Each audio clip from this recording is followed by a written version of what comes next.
Shalom, selamat pagi Bapak Ibu yang dikasih Tuhan. Jumpa kembali di Resapi GKJ Markuitan hari ini.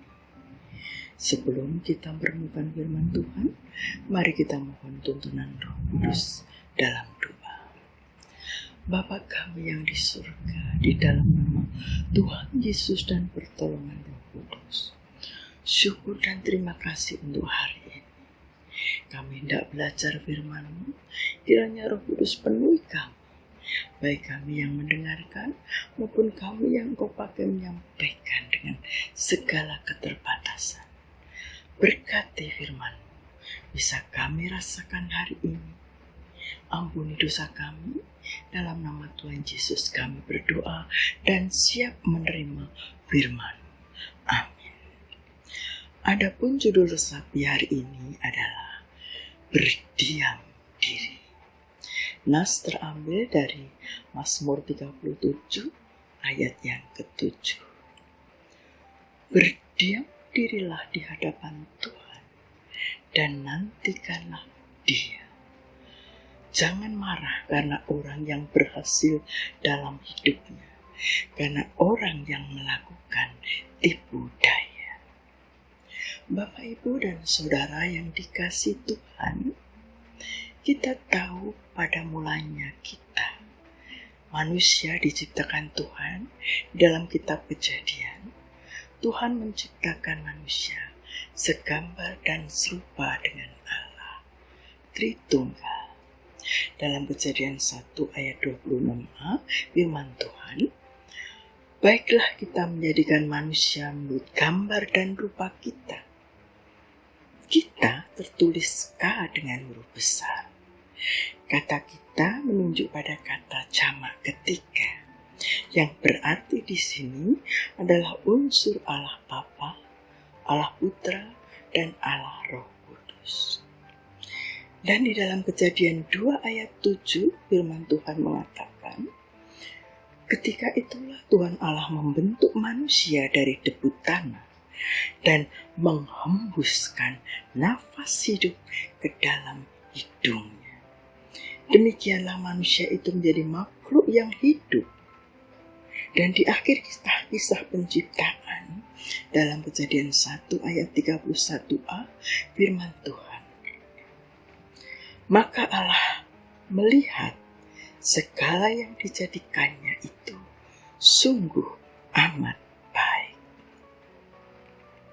Bapak, Ibu, dan Saudara, pada realitanya saat-saat ini, masihkah kita sebagai gambaran dan rupa Allah masih sungguh amat baik? Begitu banyak proses kehidupan dalam penjarahan hidup kita di dunia. Tuhan membentuk tulang dan otot kita agar kuat dengan berbagai beban. Tuhan meremukkan hati dan rasa kita dengan berbagai masalah dan berbagai karakter orang-orang di sekitar kita, untuk kita menjadi sabar, halus, lembut, dan bijak. Banyak hal terjadi dan kita lihat yang mungkin tidak sesuai dengan harapan dan pemikiran kita, karena setiap kita diciptakan adalah unik. Hal-hal tersebut yang membuat gambar dan rupa Allah mulai pudar dalam diri kita, karena kadang kita melakukan apa yang jadi kehendak kita, bukan sesuai tuntunan Tuhan. Lalu, bagaimana kita bisa bertahan, menjaga jati diri kita, martabat kita, sebagai gambar dan rupa Allah yang sungguh-sungguh amat baik? Dalam proses hidup dan menyaksikan kehidupan yang tidak semua baik, Dan firman Tuhan hari ini, berdiam dirilah di hadapan Tuhan. Dan nantikanlah Dia.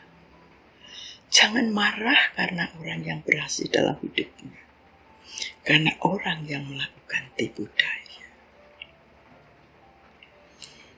Tuhan Yesus Sang Guru Agung, penasihat dunia, berdiam diri selama 40 hari di padang gurun sebelum memulai pelayanannya.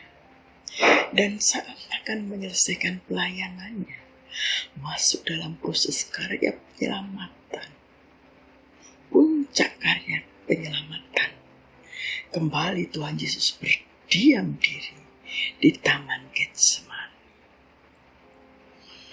Tuhan Yesus yang adalah Allah sejati,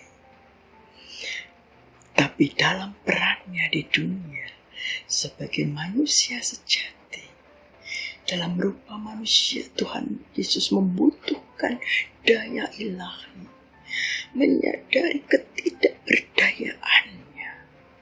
Dia membutuhkan kekuatan yang dari Allah Bapa di surga. Daya ilahi itulah yang akan memampukan untuk memenangkan setiap perkara. Apapun keberadaan kita saat ini, adanya kerusakan dalam gambar dan rupa Allah di dalam hidup kita, berani berdiam diri adalah keputusan yang perlu diambil. Menarik diri dalam kesunyian, berbicara dengan daya di dalam diri. Berdiam diri, memberi waktu berbicara kepada diri sendiri, kepada daya yang ada di bagian diri kita yang paling dalam. Memberi ruang untuk melepas hiruk-pikuk sorak-sorai orang-orang yang ada di sekitar kita. Berani berdiam diri. Kenapa berani? Karena berdiam diri itu bisa mengerikan. Berdiam diri akan membawa pada saat-saat yang menakutkan. Ketika nurani kita menuduh, sebagaimana Roma 2 ayat 14-15.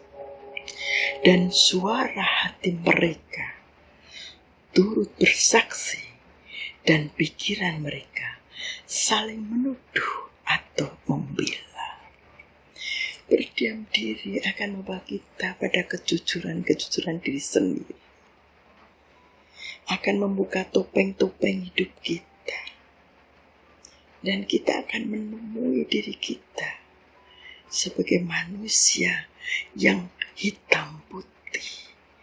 Manusia belang-belang. Kita mampu melakukan ibadah dengan baik. Tapi di sisi lain, ada hal-hal yang itu tidak sesuai dengan kebenaran. Kita lakukan. Dan dalam berdiam diri, nurani kita akan menuduh kita dan membukakan semuanya. Tetapi Bapak Ibu Saudara, di dalam diam pula kita tahu betapa Tuhan sangat cinta kepada kita, sangat mengasihi kita, betapa kita hidup dipenuhi dengan berkat-berkat-Nya yang luar biasa dan dahsyat. Meskipun ternyata ada carut marutnya, dalam diam kita tahu Tuhan menuntun tanpa menghakimi dan menuduh-nuduh. Dalam diam kita tahu bahwa semua usaha kita tidak ada artinya kalau tidak ada energi luar biasa yang mengangkat kita, memampukan kita melakukan semuanya. Dalam diam, kita menarik daya ilahi energi yang luar biasa itu ke dalam hidup kita. Sehingga seperti kata Paulus, Hidupku bukannya aku lagi, tapi Kristus dalamku. Kristus yang hidup di dalamku. Dalam berdiam diri, kita menemukan dan mendapatkan kekuatan untuk berdiri tegak, bergerak, berjalan, berani melangkah, bangkit untuk menikmati setiap proses Tuhan yang akan menjadikan kita sungguh amat baik. Secara spiritual, berdiam diri di hadapan Tuhan akan buat kita lebih mampu mendengarkan suara Tuhan. Pendengaran yang baik itu akan membuat kita sungguh mampu mengetahui kehendaknya. Dengan berdiam diri di hadapan Tuhan, kita bisa mempercayainya dengan segenap hati. Dia Tuhan, tidak perlu teriakan kita atau sikap kritis kita supaya dia bertindak membereskan setiap kekacauan dan ketidakbenaran yang terjadi di hadapan kita. Tuhan hanya butuh hati kita dan iman kita untuk menggerakkan surga terbuka dan kerajaan Allah datanglah, kehendakmu jadilah di bumi seperti di surga. Saat kita dengan segenap hati berdiam di hadapannya, Tuhan akan menyatakan dirinya dan hadiratnya kita rasakan. Meskipun dalam kondisi yang seperti api yang bisa menghanguskan dan menghancurkan, tapi kita yang hidup di dalam Tuhan tidak pernah akan terbakar. Karena Tuhan itu ibarat aliran air hidup yang menyegarkan.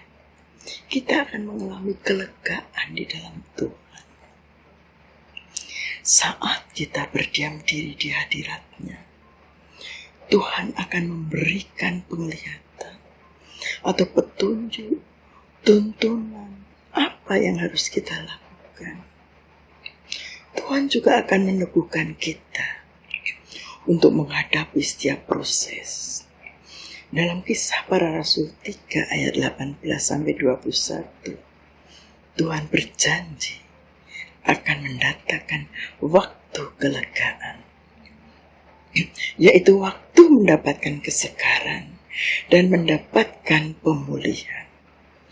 Tuhan membentuk kita dengan proses. Saat kita dekat dengan Tuhan, apapun yang terjadi di sekitar kita, itu tidak akan mempengaruhi kita. Sukacita ilahi yang kita rasakan tidak tergantung dari sesuatu yang ada di luar kita, tapi dari dalam diri kita. Karena itu dalam firman hari ini, Tuhan melarang kita marah pada orang yang berhasil dalam hidupnya, orang yang melakukan tipu daya. Karena itu di luar kita, itu bukan jadi bagian kita, itu adalah urusan mereka dan Tuhan.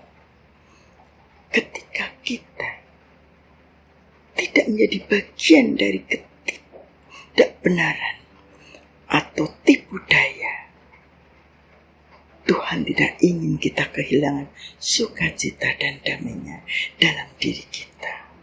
Berdiam dirilah, nantikan pertolongan Tuhan. Tuhan mengatakan berdiam dirilah untuk kita ada di hadapannya. Kita menikmati pujian, menyembah Tuhan, berdialog dalam jiwa dan roh kita dengan Tuhan, maka kedamaian Allah mengalir. Daya ilahi itu akan terus mengalir, memberikan kekuatan, ketenangan, dan kedamaian dalam hidup kita. Kerajaan Allah ada di dalam hidup kita. Dalam berbagai kondisi yang ada saat ini, apapun pergumulannya, berbagai situasi yang kita hadapi. Seringkali kita berespon salah. Kita berusaha mendesak Tuhan untuk mengubah kondisi atau memberikan solusi. Tapi lupa bahwa sebenarnya yang Tuhan mau adalah supaya kita berdiam diri dan mendengarkan suaranya. Tuhan mau kita lebih dahulu tenggelam dalam hadirat-Nya dan tak terpengaruh dengan semua kekhawatiran kita, baik saat ini ataupun ke depan. Karena Tuhan sendiri yang akan bertindak dan menyelesaikannya. Jadi Bapak Ibu Saudara, kalau saat ini kita berada dalam situasi merasakan Tuhan rasanya tak peduli dengan kondisi kita, pasti Tuhan mau kita berdiam diri di hadapannya.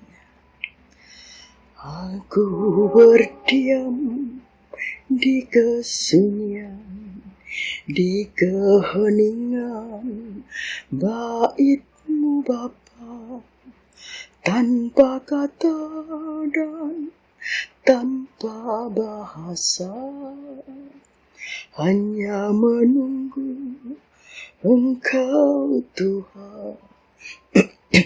Yesus Tuhanku, Kau paling mengerti rapuh hati ini, letih jiwa ini. Jamah ya Tuhanku, jamah ya Tuhanku, sebab Engkaulah Tuhan yang paling mengerti. Tuhan akan memberikan jalan keluar atas kondisi kita, pergumulan kita, apapun masalah kita, dan memulihkan kita, menjadikan kita semuanya sungguh